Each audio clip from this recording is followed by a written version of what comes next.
To Subramani, one advantage of being a personal investor and not managing other people's money is I don't need to be trapped in a particular style. So, am I a value investor? Yes. So, do I like Naren and Roshi Jain kind of strategy? Answer is yes. Does it mean I won't look at growth? No, I will look at growth. So, being a contrarian is useful for big fund managers because it allows them to take multiple views on the market. So they run a growth plan, a growth fund, they will run a contra fund and things like that. For me, I have to wear all the hats at different points in time. So one very important criteria for me is to look at the dividend that I get from the company that I buy, which when I started doing maybe in 1980s, I didn't even know this was called value investing, right? So that is not a time when you understand all those words. Today it's called value investing or dividend based investing, right? So as a dividend growth investor, my job is to create a portfolio of companies which pay very good dividends, right? So when I say which pay very good dividends, I also mean companies which are currently paying very good dividends and those companies which have a potential for paying very high dividends. So I would be buying a share today which I know will not pay dividends for the next 5-10 years, and after 10 years it will become a very good share, right? So every big company, Apple, Microsoft, everybody has done that. But when I look at the American portfolio, I would look at say Johnson and Johnson, McDonald's, maybe even Colgate, who have been who were hit very badly, say in 1987. In 2000 they didn't get it so much, it was more a tech meltdown, but these are shares which you would go and acquire especially when the market falls. So now it is very important for people to realize that when you do this, you have to build a balanced portfolio. You need PSU, you need MNC, you need commodity, you need a combination.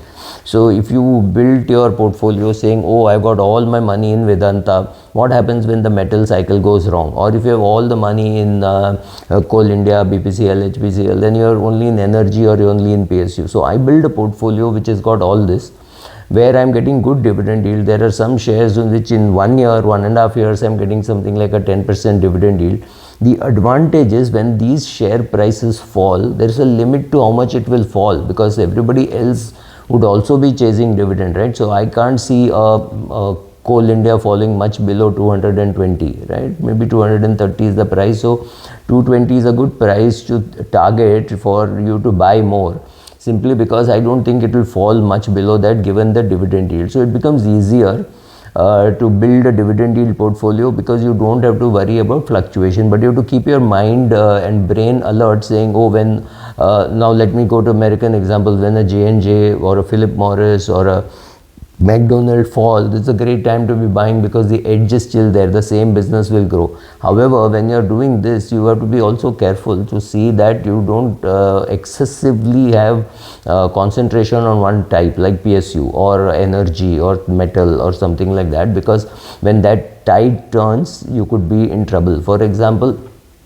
I'm very happy buying Colgate Palmolive in India also, simply because you know that when it is out of favor in the market and you're getting decent dividend yield or at a lower PE, some of these MNC PEs don't change. So it's like real estate price in Marine Drive, right? The prices don't fall. Whatever happens in Mira Road, Dadar, Bandra doesn't matter, but this South Bombay prime estate prices don't fall. So our MNC stocks in India, the P&G, 3M and all, have a very small range in which they fluctuate. So you can't really build too much of a portfolio for dividend yield based on MNC.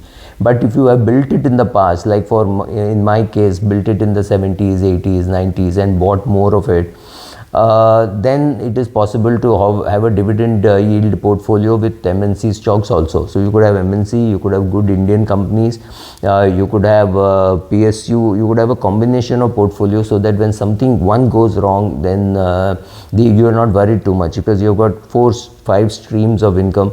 You have something like a TCS which gives you quarterly dividend. Most other companies give annual dividend. Somebody who could give interim and final. Coromandel International pays a dividend, EID Parry receives it, and then EID Parry makes a interim dividend because they have to wait for the dividend to come because EID Parry is the holding company for Coromandel. So some of these things happen. So you can plan your cash flow, or you say whenever I get dividend I will put it in a liquid fund and use it whenever I need.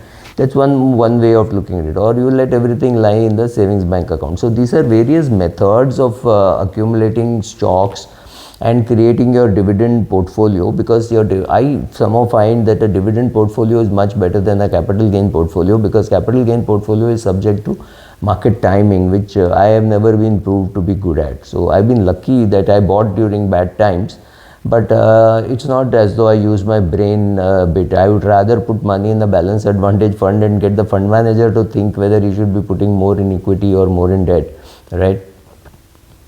You should also remember dividend yield portfolio is not some fill it, fit it, forget it, the Hero Honda ad types, right? So you could do that, but you have to be alert to saying, okay, is the market share slipping? Why is this company EPS going down? Why is the RONW going down? Why are they spending more on advertising? Is their market share going down?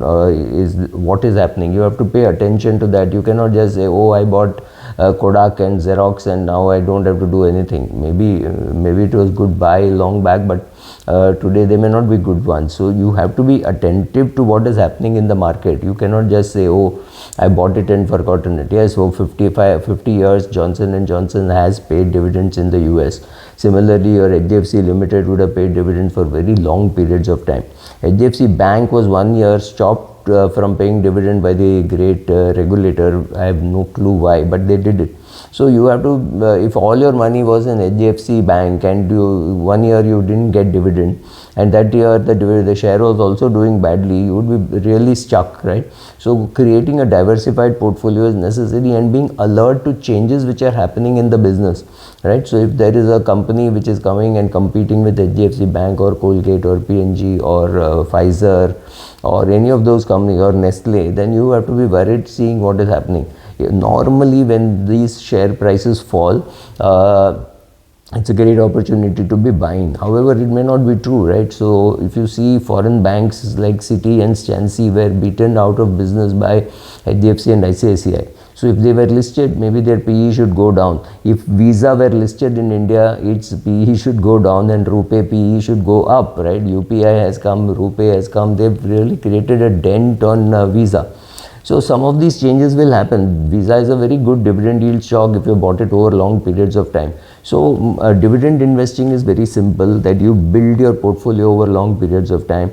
You stay alert to what is happening about the company. You cannot blindly say, oh, I bought it, I will just forget it for 40 years. Not true, not possible.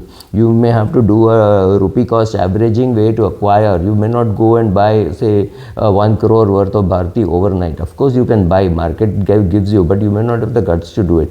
So you will build it over a period of time. I mean, I still can't do such big transactions like saying, oh, I'll buy all my requirement in one day.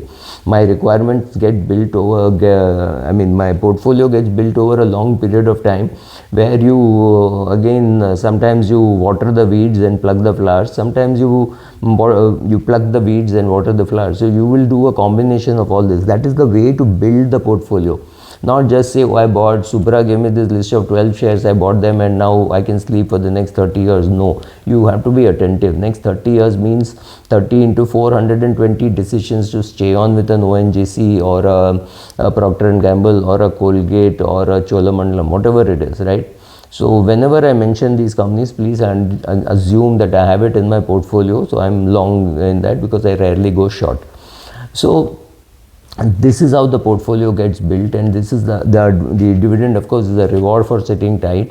You get the money. When you're young, you buy more shares. When you're old, you spend that money. That's how the dividend portfolio has to be built and used. Thank you.